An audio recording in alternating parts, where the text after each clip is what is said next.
meteorologist Andy Chilian, and you may have noticed how windy it's been these past few days. So why is that? What causes the wind to be so strong? I'm going to talk about that right now. So first of all, one of the big things driving the wind is going to be the sunshine. And so what happens is we have the sun that heats the surface of the earth, but it heats it unevenly. So in some cases, it really depends on just the terrain. It's going to heat some of the drier ground quicker than damper ground. And so because of this uneven heating, well, temperature and pressure are related. So with warm air, that's actually going to be less dense and it's going to rise, creating areas of lower pressure. So the air is not pushing down, the pressure is therefore lower. This rising air is then going to create clouds, and so that is the rising air. Now, away from this rising air is going to be high pressure. That's cooler air, which is less dense, and therefore that is going to sink down. You have highs and lows really all over the earth. Now, air flows from high to low pressure, and so because of that,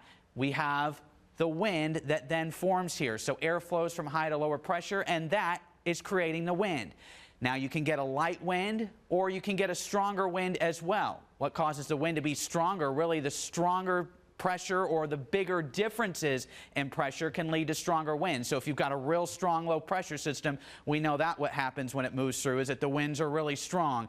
And if you've got strong pressures going next to each other, well, then that's going to lead to the strong winds as well. So that's what happens. The sun unevenly heats the earth. You've got these differences in pressure. Air flows from high to low pressure, and that is what creates wind. And that's why it's been so windy recently, is we've had stronger differences in pressure across our area. We can oftentimes see those really in the spring and fall seasons, but really any time of year, you got to watch out for some of those windy days.